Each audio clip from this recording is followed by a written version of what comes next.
Africa దేశంలో Liberia అని చెప్పి ఒక ప్రాంతం ఉందన్నమాట. ఎక్కడంట? ఆఫ్రికా దేశంలో లైబీరియా అని చెప్పి ఒక ప్రాంతం ఉంది. ఆ ప్రాంతంలో ఒక 2 తెగలు ఉన్నాయి అన్నమాట. ఏముండయంట? 2 తెగలు. ఒక తెగ పేరేమో కాబు. ఏం పేరంట? ఒక తెగ పేరు కాబు. రెండో తెగ పేరు కురుబ్బు అని చెప్పి ఒక 2 తెగలు ఉన్నాయి అన్నమాట. అయితే ఈ కాబు తెగలో ఒక కాబు మోరిస్ అని చెప్పి ఒక బాలుడు ఉన్నాడు. ఆయన వాళ్ళ తండ్రి గారు కాబు తెగకి ఏంటంట? కాబు తెగకి రాజుగా ఉన్నాడు అనమాట. ఎలా ఉన్నాడంట? కాబు తెగకి రాజుగా ఉన్నాడు. మరో తెగ ఉంది కదా. అయితే ఈ 2 తెగలకి మధ్యలో ఎప్పుడు కూడా వారు జరుగుతూనే ఉంటుంది అనమాట. ఉదాహరణకి తెగ అంటే మన భాషలో వచ్చేసి క్యాస్ట్ అంటారన్నమాట. ఏంటంట? క్యాస్ట్. ఈ ట్రైబల్ విలేజెస్ లో వాటిని తెగ అని చెప్పి అంటారనమాట. ఈ కాబు తెగకి క్రేబు తెగకి ఇద్దరు కూడా ఎప్పుడు కూడా వారు జరుగుతూనే ఉంటుంది అనమాట. అయితే వీళ్ళిద్దరు కూడా ఒక ఒప్పందం అనేది ఒకటి చెప్పుకుంటారు. వీళ్ళిద్దరు కూడా ఒక ఒప్పందం ఒకటి ఉండిద్ది అనమాట. ఒకవేళ మా తెగగోళ్ళు ఓడిపోతే మీలో ఉన్న ఒక తెగవారు వచ్చి మాకు బానిసగా ఉండాలి అని చెప్పేసి వీళ్ళిద్దరు కూడా ఒక తీర్మానం అనేది, ఒక ఒప్పందం అని చెప్పి వాళ్ళిద్దరు కూడా చెప్పుకుంటారు అనమాట. అయితే ఆ యుద్ధంలో ఈ కాబు అనే తెగవారు ఓడిపోతారు అనమాట. ఎప్పుడు చూసినా ఈ కాబు అనే తెగస్తులు ఎప్పుడు కూడా ఓడిపోతూనే ఉంటారన్నమాట. అప్పుడు ఆ కాబు తెగగారు సంబంధించిన కుమారుడు వచ్చేసి ఆ కుమారుణ్ణి ఆ క్రీబు అనే తెగవాళ్ళు ఏం చేసుకెళ్ళిపోతారంటే ఆ బాలుణ్ణి తీసుకొని ఒక బానిసగా పెట్టుకుంటారనమాట. ఎలా పెట్టుకుంటారంట? బానిసగా పెట్టుకుంటారనమాట. ఆ బానిస అంటే తెలుసుగా పిల్లలు, వాళ్ళు చెప్పిన ప్రతి పని కూడా చేస్తూ ఉండాలి. వాళ్ళు ఎన్ని విధాలు చిత్రహింసలు పెట్టినా, ఎన్ని విధాలుగా బాధ పెట్టినా సరే వారు ఏమి కూడా చేయకూడదు అనమాట. అలాగా కొన్ని సంవత్సరాల పాటు అయిపోతూ ఉంటుంది అన్నమాట. ఈ కాబు అనే రాజుగారు ఏం చేస్తారంటే, నా తర్వాత వారసత్వానికి ఎవరో ఒకరు నా కుమారుడు నేను రక్షించుకోవాలి కదా అని చెప్పేసి ఒక మాట అనుకొని ఈ కాబు ఒక రాజుగారు ఏం చేస్తారంటే వాళ్ళ కుమార్తెను ఇవ్వడానికి ఆయన సిద్ధపడి ఆ కుమారుడిని తీసుకుంటానికి ప్రయత్నం చేస్తారు. అయితే అవతల తెగస్తులు ఎవరు కూడా ఒప్పుకోరనమాట.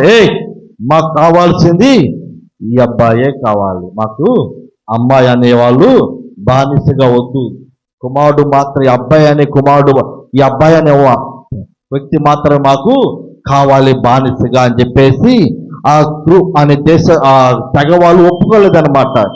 అయితే ఫైనల్గా వాళ్ళు అనుకుంటారు, వీడిని ఇంత చిత్రహింసలు పెట్టినా, ఇన్ని బాధలు పెట్టినా ఆ ట్రైబల్ వల్ల, ఆ తెగ వాళ్ళ ద్వారా మనకి ఎటువంటి ఉపయోగం లేదు, కాబట్టి వీడిని ఏదో ఒక విధంగా చిత్రహింసలు పెట్టి వీడిని చంపేద్దాం అని చెప్పేసి అనుకొని వాడు యొక్క ఒంటి మీద తేనె పూసి తేనె తెగల్ని పంపిస్తారనమాట. అయితే ఎంత చేసినా సరే, ఎన్ని విధాలు చిత్రహింసలు పెట్టినా ఆ బాలుడు ఆ నీరసం అయిపోతూనే ఉంటాడు, ఎన్నో బాధలు పడతా ఉంటాడు అనమాట. అయితే ఒక దినము నాడు అక్కడ ఏమొచ్చిందంటే ఒక వెలుగు అనేది ఆ కుర్రోడి మీద వెలుగు అనేది ప్రకాశింప జరిగింది అనమాట. ఆ వెలుగును పట్టుకొని ఆ వెలుగు ద్వారా ఆ బిడ్డ బలము పొందుకొని ఆ వెలుగును పట్టుకొని ఈ యొక్క కాఫీ ప్రాంతంలోకి, కాఫీ సీడ్స్ వేసే ప్రాంతంలోకి నడుస్తూ వెళ్ళిపోతూ ఉంటాను అనమాట. ఒక్క చోట ఆ వెలుగు ఆగిపోగానే అప్పుడనమాట అక్కడ ఒక వ్యక్తి ఉన్నాడు. ఆ వ్యక్తికి కూడా ఈ కాబు అనే భాష కూడా ఆ వ్యక్తికి కూడా వచ్చింది అనమాట. వచ్చి వాళ్ళిద్దరు కూడా ఒకళ్ళు మాట్లాడు, అయ్యా నేను ఒక తెగస్తులు నన్ను బానిసగా వాళ్ళు చేసుకుని ఉన్నారు, కొన్ని సంవత్సరాల పాటు వాళ్ళందరూ కూడా నన్ను చిత్రహింసలు పడతా వచ్చి ఉన్నారు, నన్ను చంపేయటానికి అనేకమైన విధాలుగా వాళ్ళు ప్రయత్నం చేస్తూ ఉన్నారు. నా మీదకి ఒక వెలుగు ప్రత్యక్షమైంది, ఆ వెలుగును పట్టుకొని నేను బలం పొందుకొని మీ దగ్గరికి నేను వచ్చి ఉన్నాను. కావున మీరే నన్ను కాపాడండి, మీరే నన్ను సేవ్ చేయండి అని చెప్పేసి ఈ వ్యక్తి ఆ కాఫీ సీట్స్ ఒక యజమానుడిని ఎంతగానో రిక్వెస్ట్ చేస్తూ ఉంటాడు అనమాట. అయితే ఆ వ్యక్తి అంట ఆ కాఫీ సీట్స్ ఒక యజమానుడు, సరే నేను ఏ పని చెప్పినా చేస్తావా అని చెప్పి అన్నా అనమాట. నువ్వు ఏ పని చెప్పిన నేను చేస్తాను. కానీ ఆ వ్యక్తితో ఆ యజమానుడితో పాటు ఈ కాపు అనే చిన్న పిల్లోడు కూడా ఏం చేస్తారంటే ఆ వ్యక్తి ఆ యజమానుడు ఏ పని చెప్తే ఆ పని చేసేవాడు. ఆ యజమానుడు ఎటు వెళ్తే ఈ బాలుడు కూడా అటు వెళ్తా ఉండేవాడు అనమాట. ఒక దినమున ఈ యజమానుడు ఏం చేస్తారంటే దేవునికి మందిరానికి సండే స్కూల్కి తీసుకెళ్తాడు. ఎక్కడ తీసుకెళ్తారంట? సండే స్కూల్కి తీసుకెళ్తాడు అనమాట. ఆ బాలుడు ఏనాడు కూడా సండే స్కూల్కి ఆ బాలుడు ఎప్పుడు కూడా సండే స్కూల్కి అనేది ఎప్పుడు కూడా వెళ్ళాల. సండే స్కూల్ అంటే ఏంటో కూడా తెలియదు, దేవునికి మాటలు అంటే కూడా ఏదో కూడా తెలియదు అనమాట. అటువంటి బాలుణ్ణి ఆ కాఫీ యొక్క యజమానుడు ఏం చేస్తాడంటే అక్కడ తీసుకెళ్ళి దేవునికి మాటలు చెబుతూ వస్తాడనమాట. అప్పుడు ఎప్పుడంటే ఆ చిన్న బాలుడు, ఆ తెగ సంబంధించిన బాలుడు ఎప్పుడంటే ఆ సండే స్కూల్కి వెళ్ళి దేవుని మాటలు వింటా వచ్చి ఉన్నాడో అప్పుడు ఆ బిడ్డ కూడా అనుకుంటాడంట, ఎస్ నేను కూడా దేవుని వాక్యమును నేను విశ్వసిస్తాను, దేవుని వాక్యాన్ని నేను నమ్ముతాను, దేవుని నేను నమ్ముతాను, నేను కూడా రక్షించబడతాను అని చెప్పేసి ఆ బాలుడు ఏం చేశారంటే అప్పుడు తనకు ఆ యజమాని దగ్గరికి వచ్చాయ్యా, నేను కూడా ఆ జీవం గల తండ్రి నేను కూడా ఎరుగుతాను, నేను కూడా రక్షించబడతానని చెప్పి ఆ యజమానుడితోటి అప్పుడు ఆ బాలుడు అంట రక్షించబడిన తర్వాత అతని పేరు మార్చుకుంటాడు. ఏం పేరు అంటే శామ్యుయల్ మోరిస్ అని పేరు మార్చుకుంటా అంట. ఏం పేరు మార్చుకుంటా అంట? Samuel Morris. ఈ సౌత్ ఆఫ్రికా దేశం నుంచి అక్కడ ఏం చేస్తారంట ఆ ఆఫ్రికా దేశంలో ఆ ట్రైబల్స్ ఎన్నో విధాలుగా చిత్రహింసలు పెట్టారు, ఎన్నో విధాలు బాధపడ్డారు, చంపేయటానికి కూడా ప్రయత్నం చేసిన సమయంలో దేవుడి యొక్క వెలుగు ఆ బిడ్డ మీద ప్రత్యక్షమయ్యి ఆ వెలుగును పట్టుకొని ఆ కాఫీ యొక్క యజమానుడి దగ్గరికి వెళ్ళిపోయి అతని ద్వారా ఆ బాలుడు ఏం చేస్తాడంట రక్షించబడి అతను శామ్యుయల్ మోరిస్ అని పేరు అనేది మార్చుకున్నాడు అనమాట.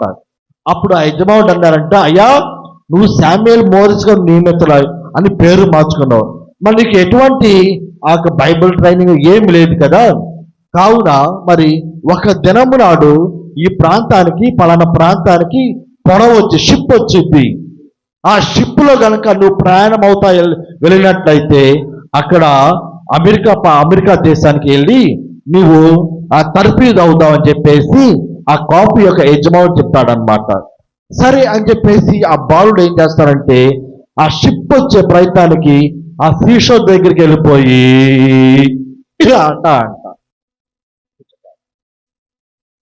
ఏం చేస్తాడంట ఆ కాఫీ యొక్క యజమానుడు చెప్పగానే ఆ యొక్క ట్రైబల్ వ్యక్తి సంబంధించిన చిన్న బాలుడు ఏం చేస్తారంటే ఆ షిప్ దగ్గరికి వెళ్తారనమాట.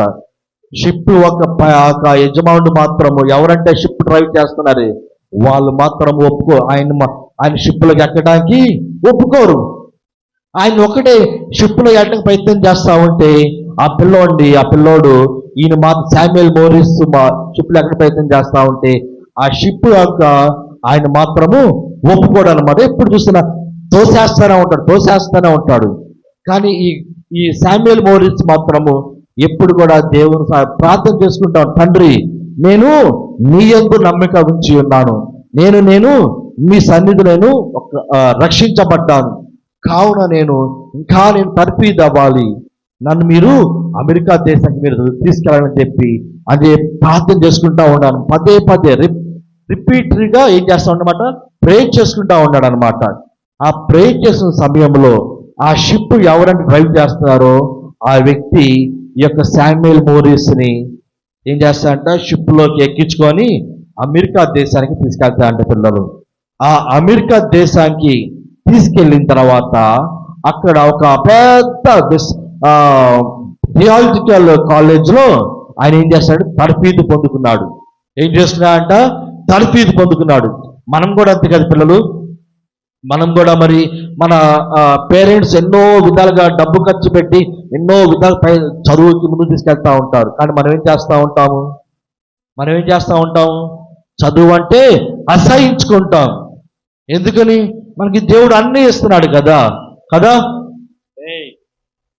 దేవుడు ఏం చేస్తున్నాడు? మనకి అన్నీ ఇస్తున్నాడు కాబట్టి మన పేరెంట్స్ అన్నీ ఇస్తున్నారు. సరే, చదవడానికి స్కూల్కి పంపిస్తున్నారు, డ్రెస్ వేసుకోవడానికి దుస్తులు ఇస్తున్నారు. కానీ మనం ఏం చేస్తూ ఉంటాము? దేవుని మాటలు వినటానికి మనము ఆసక్తి చూపించాం. దేవుని పెద్దల మాటలు వినటానికి మనము ఆసక్తి చూపించాం. కానీ ఈ శామ్యూయల్ మోరిస్ మాత్రము ఒక రెండు తెగల మధ్య యుద్ధం జరిగిన సమయంలో ఓడిపోయి బానిస బతికి ఆయన దేవుని నమ్మి ఆయన మీద ఒకలాంటి వెలుగు ప్రత్యక్షమైనప్పుడు ఆ వెలుగు ద్వారా ఏం చేస్తున్నాడంటే ఒక ప్రాంతానికి వెళ్ళిపోయి సండే స్కూల్కి వెళ్ళిన తర్వాత యేసు ప్రభువే నిజమైన దేవుడు అని చెప్పి ఎరిగి విశ్వసించి రక్షణ పొందుకున్నాడు. మరి మనం ఏం చేస్తున్నామంటారు? దేవుని మందిరానికి వస్తున్నాము, దేవుని మాటలు వింటున్నాము. పాస్టర్ గారు మరి కొన్ని సంవత్సరాల పాటు మే మంత్ రాగానే ఎంతో కష్టపడి ఎంతో భారంగా మరి అనేక మంది మిషనరీస్ పిలిపించి ఏం చేస్తూ ఉన్నారు? మనకి దేవునికి మాటలు, మంచి మాటలు చెబుతూ వస్తూ ఉన్నారు. మరి ఆ చెప్పుతున్న మాటలు మన హృదయంలో భద్రపరుచుకుంటున్నావా? ఆ చెప్పుతున్న మాటలు మనం లోబడి ఉంటున్నావా? ఒకవేళ మనం కనుక లోబడినట్లయితే మన జీవితంలో కూడా శామ్యూయల్ మోరిస్ లాగా ఒక వెలుగుతో మనం కూడా నింపబడతాం అన్నమాట. హల్లెలూయా. ఏంటంట? దేవుని మాటలు మనం కనుక శ్రద్ధగా వినినట్లయితే శామ్యూయల్ మోరిస్ లాగా వెలుగుతో నింపబడి మనం కూడా అనేక మంది ప్రజలకు మనం కూడా సేవ చేస్తూ వచ్చు అనమాట. మరి ఆఫ్రికా దేశం ఎలా ఉండిద్దంటే చేతబడి దేశం అన్నమాట. ఏం చేస్తారంట? చేతబడి చేస్తూ ఉంటారు. అటువంటి దేశంలో జన్మించిన ఆ శామ్యూయల్ మోరిస్ అమెరికా దేశానికి వెళ్ళిపోయి ఏం చేసి ఉన్నాడు? ఆయన తర్ఫీదు పొంది ఉన్నాడు. ఎటువంటి తర్ఫీదు? థియాలజికల్ తర్ఫీదు పొందడం కాకుండా అనేకమైన మిషనరీస్ని ఆయన తయారు చేసి ఉన్నాడు. మరి మనం ఏం చేస్తున్నామంటారు? మీ సేవకులు మరి ఎంతో కష్టపడి ఎంతోమంది మిషనరీస్ని ఈ ప్రాంతం తీసుకొచ్చి ఎన్నో విధాలుగా వాళ్ళు పడిన కష్టాలంతా కూడా మనకి ఏం చేస్తారంటే సాక్ష్యాలకు చెబుతూ వచ్చి ఉన్నారు. మరి ఆ మాట మనం వింటున్నామంటారా? ఆ మాట కనుక మనం ఏం చేస్తున్నాము? ఇటు విని ఇటు వదిలేస్తున్నాం. కాబట్టి మన జీవితాలు ఎలా ఉన్నాయంటే ఎక్కడేసి గొంగుపులు అక్కడే ఉంటున్నాయి కదా నాన్న, అంతే కదా. మనం ఏం చేస్తాం? చదువుకోరా బాబు అంటే సినిమా హాల్కి వెళ్తున్నాం, చదువుకోరా బాబు అంటే కర్ర బిల్లు ఆడుకున్నాం, నోటి నుంచి బూతులు మాట్లాడుతున్నాం. అట్లయితే మన పేరెంట్స్ మరి ఎంత కష్టపడి వాళ్ళు చదివిస్తున్నారు. జోకర్ బాబాయ్ ఉన్నాడు. జోకర్ బాబాయ్ గురించి ఒక మాట నేను మార్నింగ్ మాట్లాడా. ఏం చేస్తా? కాలేజ్కి వెళ్తాను అన్నా అని చెప్పి అన్నాడు. మరి ఏం చదువుతున్నారంటే ఇంటర్మీడియట్ చదువుతున్నా అన్నాడు. ఎంత వచ్చినాయి అంటే అన్న 200 ర్యాంక్స్ మార్క్సే వచ్చినాయి. ఎందుకు వచ్చినాయిరా బాబు అంటే నేను కాలేజ్కి వెళ్ళేవాడిని కాదన్నా, ఎప్పుడు చూసినా ఇంట్లో ఆడుకుంటా ఉండేవాడిని అన్న అని చెప్పి అంటున్నాడు. ఏం చేస్తున్నా అంట? ఇంట్లో ఆడుకుంటా ఉంటాం వల్ల ఏమైపోయాడు? చదువులో ఎటువంటి గ్రోత్ అనేది లేదు. మరో బిడ్డ ఉన్నాడు మన మధ్యలో. ఆ బిడ్డ పరిస్థితి ఏంటి? 10th రాసి ఉన్నాడు, ఒక సబ్జెక్టు ఫెయిల్ అయ్యాడు. ఎందుకు ఫెయిల్ అయ్యాడు? పేరెంట్స్ చెప్తానే ఉంటున్నారు. కానీ చెడు బ్యాడ్ ఫ్రెండ్షిప్ అన్నమాట. మనము ఆ తండ్రి బిడ్డలంగా మనం ఉన్నప్పుడు దేవుని మందిరంలో దినదినము ఏం చేస్తామంట? గ్రోత్ అవుతా వస్తున్నప్పుడు మనకున్న చెడు సహవాసాల నుంచి మనము దూరంగా ఉండాలన్నమాట. ఈ శామ్యూయల్ మోరిస్ మరి ఆయనకి చదువు ఏమి కూడా తెలియదు. కానీ దేవుని యొక్క వెలుగు ఆ బిడ్డ మీద ప్రత్యక్షమయ్యి ఆ బిడ్డను ఏం చేస్తానమాట? ఆఫ్రికా దేశం నుంచి అమెరికా దేశానికి తీసుకెళ్ళిపోయి అక్కడ ఆయన తర్ఫీదు పొంది అనేక మందికి ఆయన ఏం చేశాడంటే దేవునికి మాటలు, ఆత్మిక మాటలు బలపరుస్తూ వచ్చి ఉన్నారు అన్నమాట. అనేక మందిని మిషనరీస్ గా తయారు చేస్తూ వచ్చి ఉన్నారు. ఆ ఆఫ్రికా దేశంలో మరి ఆయన ఒక్కడే కదా మిషనరీగా తయారు చేయడం కాదు, అనేక మందిని మిషనరీస్ గా తయారు చేస్తూ వచ్చి ఉన్నారు. ఈ దినము మరి ఆ ఆఫ్రికా దేశంలో అద్భుతమైన సేవ జరుగుతుందంటే అనేక మంది మిషనరీస్ ఆ ప్రాంతానికి వెళ్ళిపోయి ఏం చేస్తారంట, దేవుని యొక్క మాటలు చెబుతూ వచ్చి ఉన్నారు. మనము కూడా రానున్న దినాల్లో ఏం చేయాలంటే ఒక మిషనరీగా మనం ఏం చేయాలన్నమాట, తయారవ్వాలి.